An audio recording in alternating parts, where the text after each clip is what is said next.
Hello viewers, আসসালামু আলাইকুম। কেমন আছেন সবাই? আমি আজকে রান্না করছি সমুদ্রের মলা মাছ। এটা হচ্ছে সামুদ্রিক মাছ। এটা আমি আগে কেটে বেছে পরিষ্কার করে নিয়েছি। তো দেখুন, এখানে আমি পেঁয়াজ কেটে নিয়েছি আর টমেটো কেটে নিয়েছি। আর এখানে এক টুকরা আদা আর দুইটা রসুন আর অল্প করে পেঁয়াজ একটা ইয়ার মধ্যে চেঁচে নিয়েছি। তো দেখুন, এটা আমি চুলায় চলে আসলাম। তো চুলার মধ্যে পাতিল চড়িয়ে দিয়েছি। পাতিল শুকিয়ে যাওয়ার পর আমি এখানে তেল ঢেলে দিয়েছি। তো তেল গরম হলে আমি পেঁয়াজগুলো দিয়ে নিচ্ছি। এখানে আমি কাঁচামরিচও দিয়েছি।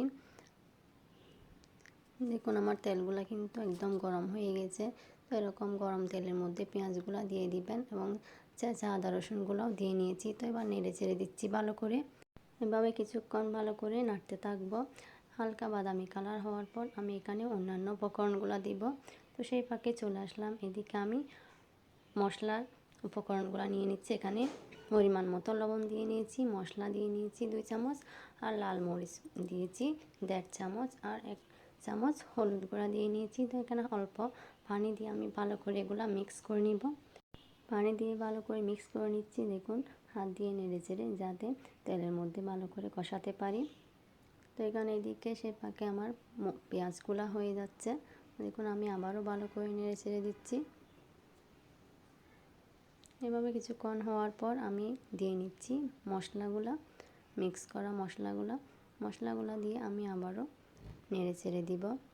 মশলাগুলো কিছুক্ষণ চুলার উপর কষাতে থাকবো। হালকা পানি দিয়েছি যাতে ভালো করে তেলের মধ্যে কষিয়ে যায়। ভালো করে কষালে মশলার ঘ্রাণটা চলে যায়, তাহলে খেতে ভালো লাগে। আর যদি কাঁচা মশলার ঘ্রাণ থাকে তাহলে কিন্তু খেতে ভালো লাগে না। আপনারাও এইভাবে ট্রাই করতে পারেন রান্না করার। তো দেখুন, এই পর্যায়ে আমি মশলাগুলো ভালো করে কষানোর পর মলা মাছগুলো দিয়ে নিয়েছি। এটা হচ্ছে সামুদ্রিক মলা মাছ, এটা পুকুরের না। এটা কিন্তু শরীরের জন্য খুবই উপকারী। তো দেখুন, আমি ভালো করে নেড়ে চেড়ে দিচ্ছি। টমেটোগুলোও একসাথে দিয়ে নিয়েছি। দেখুন, এভাবে কিছুক্ষণ হালকা পানির মধ্যে কষাতে থাকবো। পানিটা আমি এখন দিব না আমি।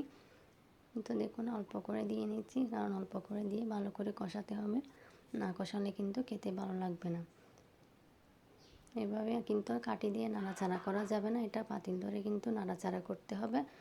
কাঠি দিয়ে নাড়াচাড়া করলে কিন্তু ভেঙে যাওয়ার সম্ভাবনা থাকে, যেহেতু এগুলো ছোটো মাছ। তো দেখুন, আমি ভালো করে কষানোর পর পরিমাণ মতো পানি দিয়ে নিচ্ছি।